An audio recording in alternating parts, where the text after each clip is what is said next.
Equals May 10th, 1940. The skies above London hang low and swollen with rain. Thunder rolls, not from the heavens, but from across the Channel. Nazi divisions crashing through Belgium, the Netherlands, and Luxembourg.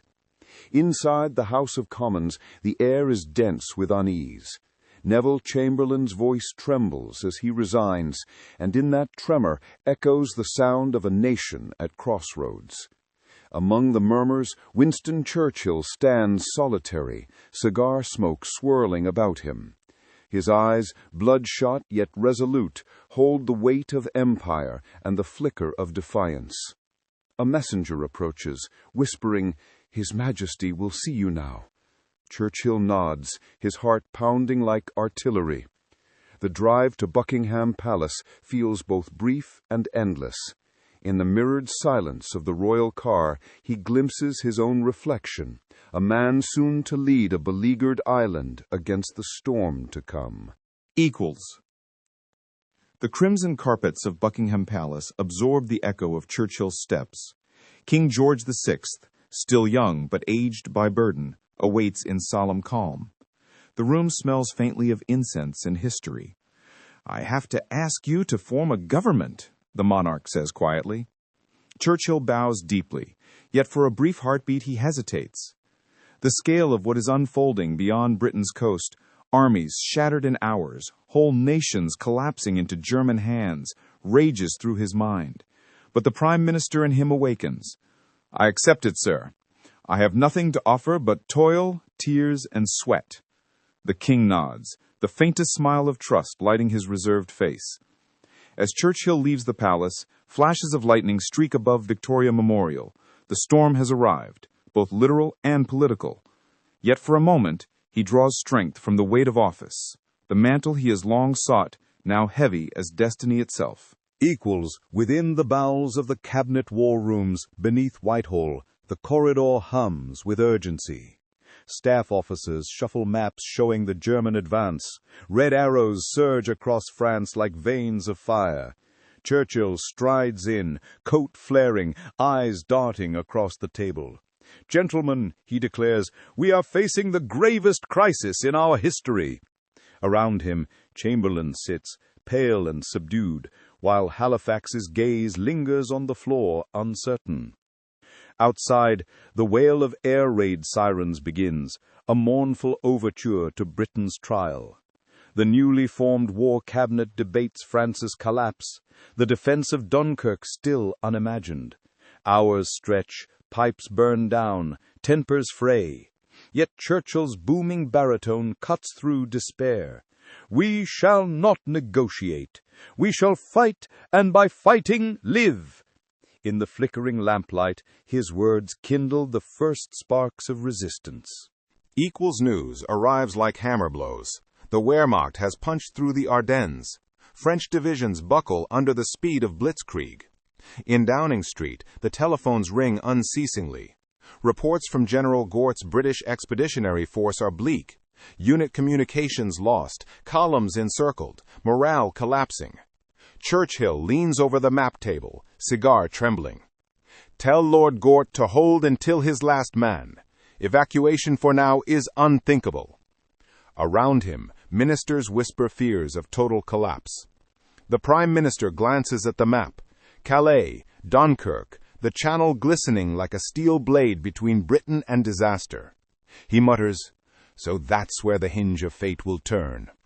Yet even in despair, his eyes harden. The storm raging over Europe will not reach his homeland unchallenged. Equals. The clock reads 2 a.m., yet the study on Downing Street glows. Churchill sits alone, dictating telegrams with exhaustion carved into his voice. To President Roosevelt, "The battle for France is in the balance, but the soul of civilization rests with us." His secretary types swiftly, the click of keys punctuating the silence between sentences. Outside, rain thrums on the window. Faint flashes of distant lightning mirror the chaos on the continent. The phone rings. It's Clementine. "Winston," she murmurs, You must rest. He sighs. My dear Clemmy, I cannot.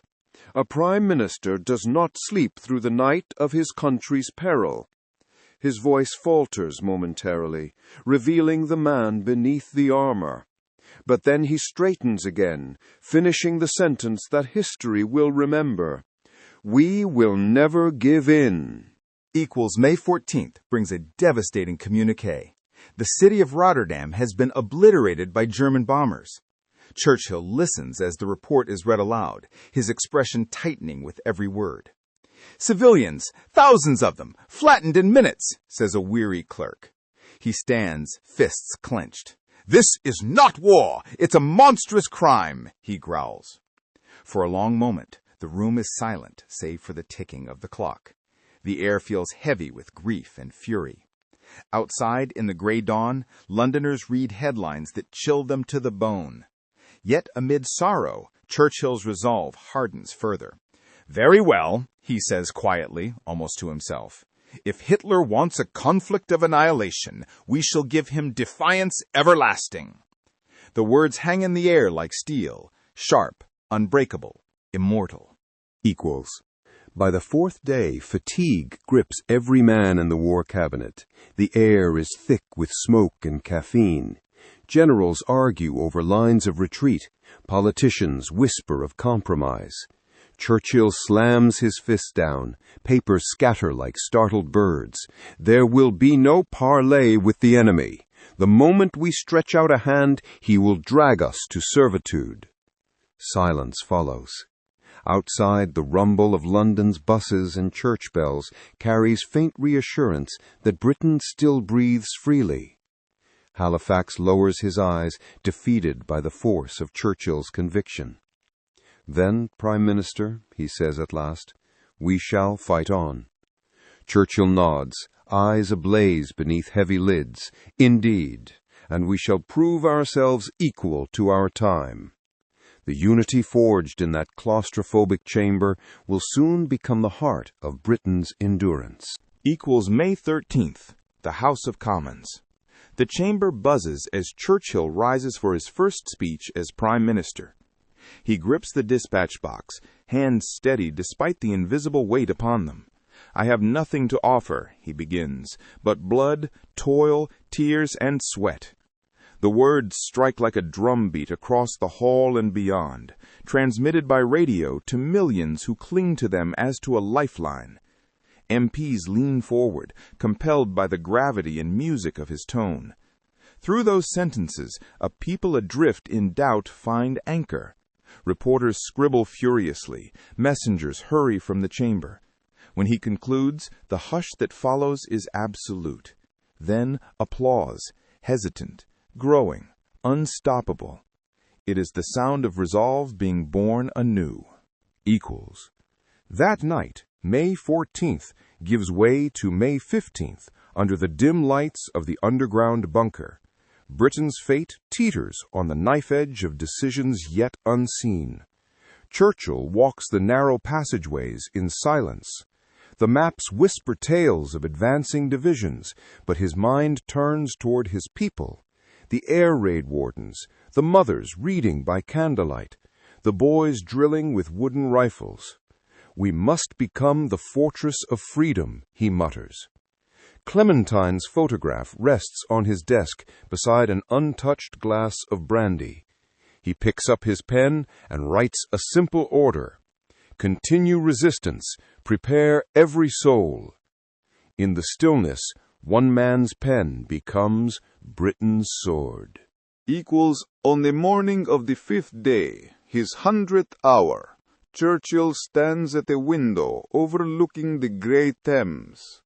The clouds part briefly, streaming golden light across the city's rooftops. London stirs, unaware that history itself has tilted in these few relentless days. Behind him, telegrams await, and battles loom yet unwon. But for the first time, he allows himself a breath of quiet pride. Britain will not yield.